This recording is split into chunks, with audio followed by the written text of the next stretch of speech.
மருதுவும் கற்பகமே அற்புதமே செல்வ பெருக்கே செந்தேனே கடலை கனியமுதே கண்ணை கட்டி பசும் பொன்னை கொட்டி வைத்த முத்தே முத்து ரத்தினமே இரண்டமணி பொக்கிஷமே கல்வி களஞ்சியமே கண்ணை பராபரமே கட்டி கரும்பே கருப்பட்டி இனிப்பே செந்தமிழே உயிரை நருந்தேனே அவையோரே அது பெரியோரே நாளைய வரலாறே இன்றைய மாணவரே உங்கள் அத்துணை பேரையும் சிறந்தாழ்த்தி வழங்கி பேச போகிறேன் என் தலைப்பில் இறங்கி நான் பாரதியாரின் குரு சகோதரி நிவேதிதா.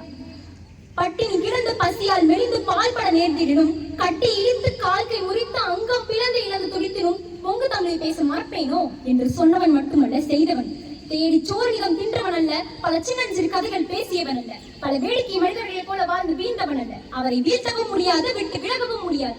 அவர் பெயரை கேட்டால் வெறி பிடிக்கும், அவர் கவிதை படித்தால் தீ பிடிக்கும். நம் மரபணு முழுதும் தமிழ் ஒலிக்கும், அவர் வார்த்தைகளால் தமிழ் புகழ் மணக்கும்.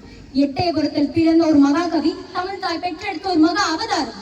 சமூகத்திற்கு சாட்டி அடிக்கும் தனது கவிதைகளால் இந்த மாநிலத்தின் மாணவர்களுக்கு ஒரு காவிய தலைவராக விளக்கும் ஒரு கதாநாயகர் சுப்பிரமணிய பாரதியார். கடலளவிற்கு தகுதியான ஒருவரை பற்றி ஒரு சில நிமிடங்கள் மட்டும் பேச கொடுத்தால் என்ன பேசுவது? என் ரத்தத்தில் ஊறிக்கொண்டிருக்கும் அவரது கவிதைகளை, அவன் வார்த்தையின் வித்தைகளை, அவன் தூவிச் சென்ற விதைகளை, இவைகளை பற்றி என் உயிரோட்டத்தில் என்ன ஓடிக்கொண்டிருக்கிறதோ அதையெல்லாம் பேசினால் ஒரு நாள் போதும்.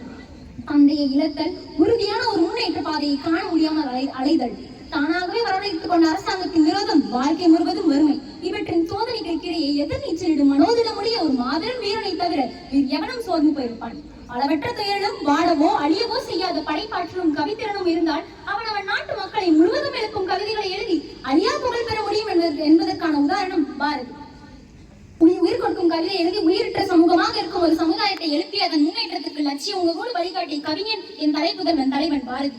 பெண்களை அடிமைப்படுத்தியிருந்த காலத்திலேயே பெண்ணடிமை செய்பவர்களின் முகத்தில் காரி உமிழ்ந்தவன் பாரதி. சாதி அக்கிரமம் தலைவிரித்து ஆடிய காலத்திலும் சாதியில் உயர்வு தாழ்வு இல்லை, அன்பு நிறைய உடையவர்களை உயிரானவர்கள் என்பதை சாதிகள் இல்லை அடி பாப்பா காட்சி முயற்சி சொல் பாவம் நீதி உயர்ந்தமதி கல்வி அன்பு நிறைய உடையவர்கள் மேலோர் என்று உயிரில் பதியும்படி உறக்கச் சொன்னவர் பாரதி. பாரதியின் கவிதைகளை அடுக்கி சுருக்கி கூறினால் இன்றைய நாள் போதாது. பாரதி இறந்த போது அவர் இறப்பிற்கு வந்த ஈக்களை ஆற்றில் புரிவு என்கிறது வரலாறு. தலையில் தூக்கி வைத்துக் கொண்டாட வேண்டிய ஒரு மனிதனை அவமதித்து அனுப்பியிருக்கிறது சமூகம். ஆனால் காலம் நல்லதை ஒரு நாள் விடாது. தமிழகத்தில் நாட்டுடைமை ஆக்கப்பட்ட முதல் கவிதை பாரதியுடையது என்பதை கூறி பேசுவதும் எழுதுவதும் நன்மைக்காக, பெருமை பெற்றாலும் நாட்டுக்காக, ஆறறிவு கொண்டது எதற்காக, பாரதி பற்றி பேசுவதற்காக வாய்ப்பு கிடைத்தது வரமாக நன்றி கூறுவேன் முறையாக. வணங்கி முடிப்பது தமிழ் நரம், வணங்குவதில் இருக்காரம்.